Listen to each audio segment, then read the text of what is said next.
Who is Volodymyr Zelenskyy? How does a man go from comedian to revolutionary war leader? And how did things go south so quickly? Zelenskyy has recently found himself Europe's most vulnerable president, as Russia launched an all-out Ukraine invasion by land, air, and sea. Meanwhile, Zelenskyy is trying to keep calm, calling on Ukrainians to avoid panic. He maintained his calm, even amidst Russian forces massing troops on Ukraine's borders, under the pretext of military exercises. Who is the man behind the presidency, and how did we get here? Welcome to Neapolitan. Today, we're going to be taking a look at Ukrainian President Volodymyr Zelenskyy. He was a comedian with no political experience when he was elected less than 3 years ago, and now has suddenly emerged as a convincing, strong war leader. We're going to take a dive into where he's from, how he got here, and take a look at the man he is today. We'll be taking a look at it broken down into 3 unique sections, like Neapolitan Ice Cream, the vanilla, the who, what, where, and when of the folks that changed the world, chocolate, that flavor punch. Controversy and adversity make lives so interesting, and the strawberry, the lasting legacy and lick that all Neapolitan lives come with.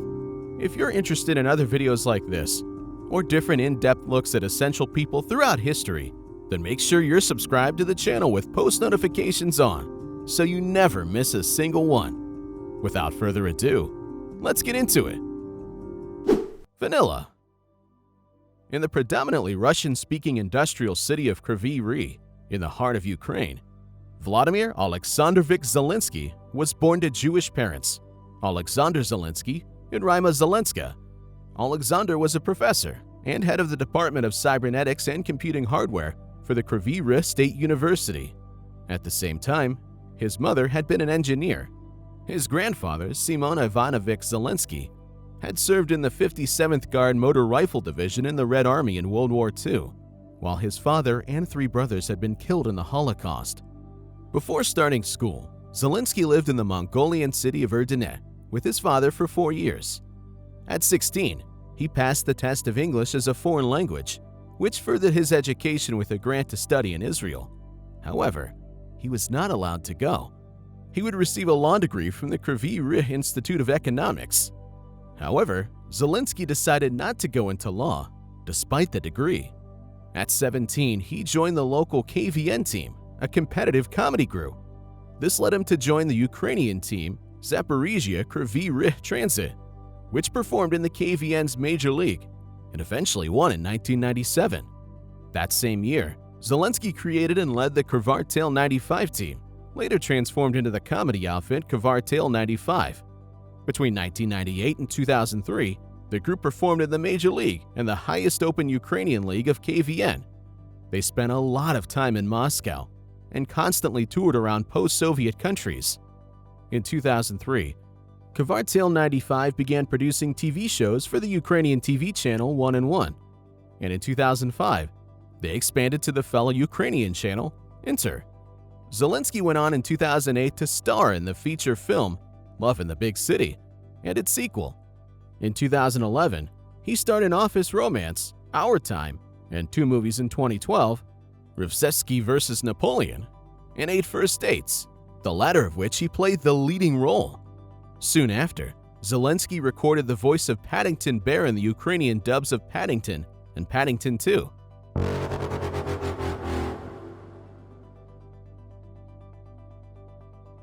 In August 2014, Zelenskyy spoke out against the Ukrainian Ministry of Culture's intention to ban Russian artists from Ukraine.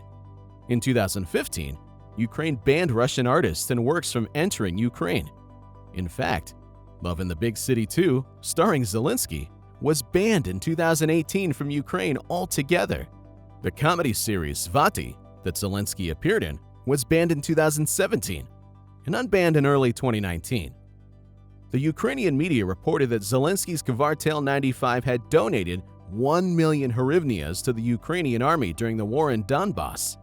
For this, they came under fire as some Russian politicians and artists petitioned for a ban for his works in Russia. Again, Zelenskyy petitioned and spoke out against the Ukrainian Ministry of Culture's proposed ban on Russian artists from Ukraine. Zelenskyy took on the lead role of the television series Servant of the People in 2015. The series featured a high school history teacher, Zelensky's character, who won the presidential election after a viral video of him ranting against government corruption in Ukraine. In 2018, the political party, Servant of the People, was created by the television production company Kvartal 95, who produced the TV series of the same name. 6 months before announcing his candidacy for president, Zelenskyy was already a frontrunner in opinion polls. It was months of ambiguous responses before he announced his candidacy for the presidency on the New Year's Eve evening show on 1 and 1. In doing so, he upstaged the current president's New Year's Eve presidential address. Zelenskyy would later deny that this upstaging was intentional, rather a technical glitch. In an interview with Der Spiegel in 2019, Zelenskyy stated that he went into politics to help restore trust in politicians. He said he wanted to bring professional, decent people to power, and that he hoped to change the mood and timbre of current political establishments. Starting in 2018, Zelenskyy led a successful, nearly entirely virtual, presidential campaign to unseat incumbent president of Ukraine, Petro Poroshenko.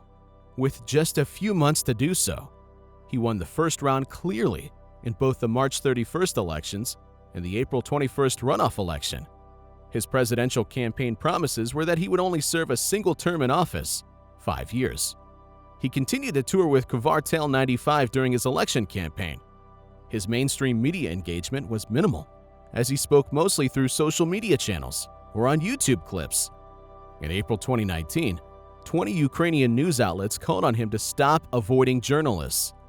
His response came quickly. Zelenskyy claimed he was not hiding, but he did not want to go on talk shows where people of the old power were in fact just doing PR. Zelenskyy explained he didn't have enough time to satisfy all interview requests, amidst other things.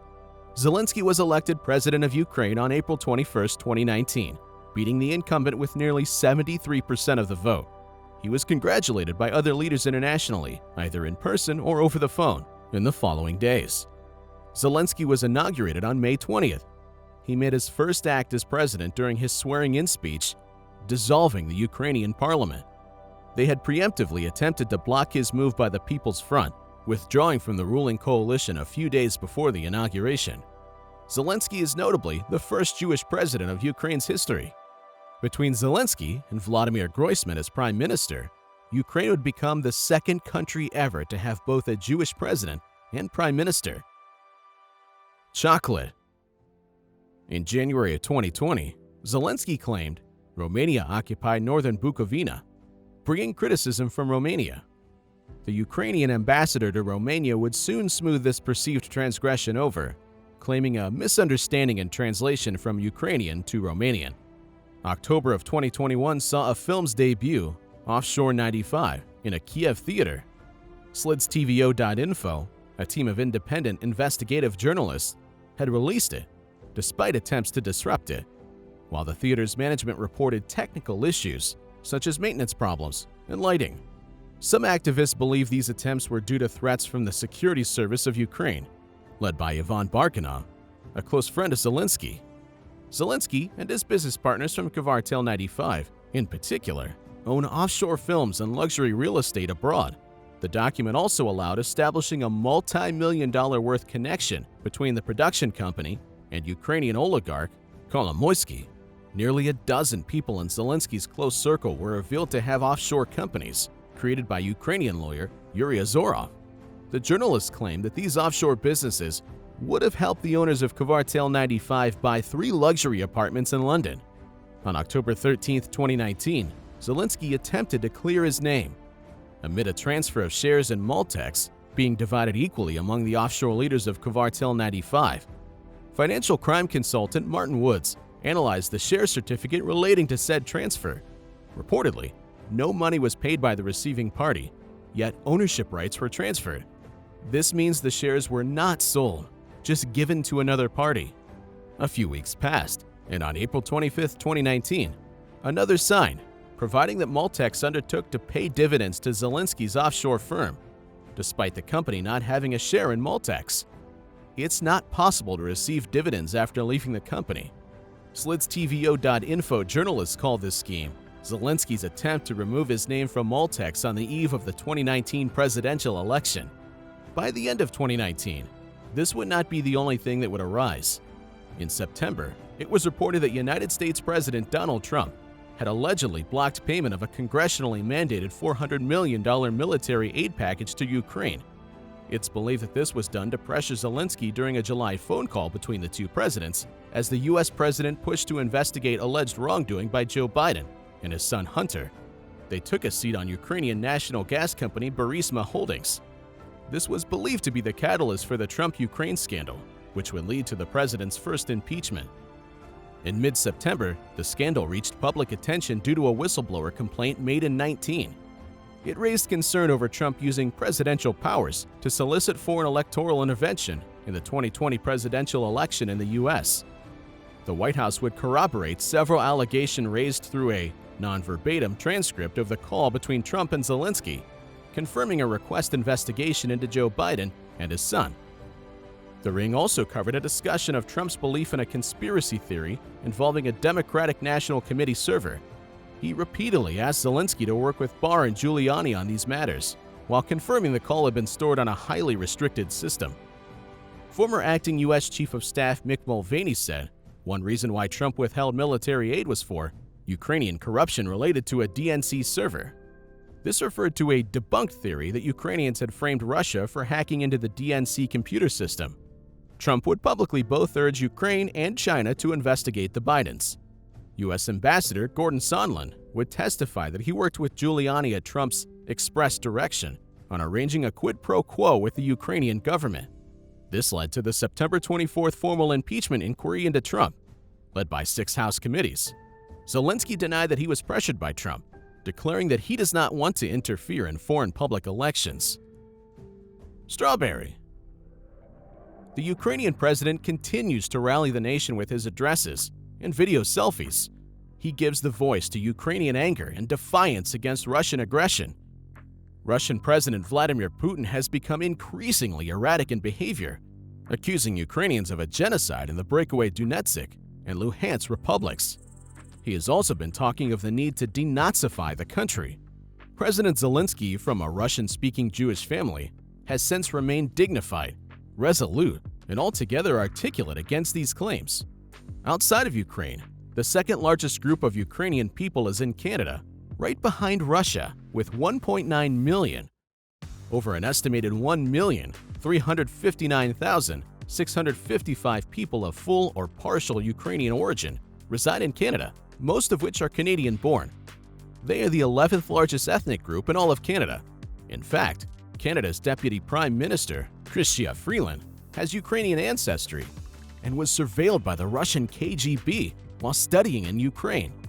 Zelensky's actions and sense of poise in these times have revealed a side to the president that critics and a large chunk of the intelligentsia had not seen coming. A critical, transformative moment came just hours before the recent Russian invasion. This moment dreads the leader from his previous floundering in the polls and seemed dramatically out of his depth into a national figurehead. He posted a sober address to social media, speaking partially in Russian, calling for Vladimir Putin to avert war. He's been met with silence. In the address, he stood in front of a map of Ukraine somberly as he addressed his would-be viewers. He says neither country needs a war, not a cold war, not a hot war, and not a hybrid war. He added that if Ukrainians came under attack, they would defend themselves. His next broadcast showed him in military fatigues soon after the invasion had begun, reflecting the country's David versus Goliath struggle. Yet another address towards Western leaders, saying that if assistance was not provided, then war will knock on your doors. His presence continues to be confirmed by video selfies he's been shooting outside the presidential administration and the distinctive House of Chimeras beside it. Western intelligence confirms that Zelenskyy's name is on top of a list of people Russian forces aim to kill. He says his family is second on that list, and they all still remain in Ukraine. Truthfully, many critics have since warmed up to the current president, such as Yulia McGuffey, editor-in-chief of the Novo Vremya news website. She claims to have been upset when he was elected president in April 2019, as she had no faith in his ability to lead a government in the first place. His recent actions have seemingly turned tides in public opinion. Zelensky's arrival on the political scene was a case of life imitating art. He now plays a uniting and, many say, inspiring role as he leads by example. He has since been denied refuge from other world powers, claiming to fight and lead his government alongside his people, repelling Putin's army. Ukraine faces overwhelming odds, as Russian invasion forces are mighty and well-armed. Still, the 44-year-old law graduate and the comedian-turned-political newbie has found a voice he is using to bolster Ukrainian morale from within, despite all odds. If you like this video and want to see more like it, then make sure to leave a like so we know what you think and can continue to bring you the kind of videos you want to see. Let us know if you think there's anything we missed, or if you'd like to see someone in particular in the future. We'd love to hear your thoughts on the material we've shown or other videos like this. However, we urge commenters to stay civil down below with this ongoing situation. Make sure you check out the other videos on this channel for fascinating looks into historical figures. Until next time, this has been Neapolitan, and we'll see you around.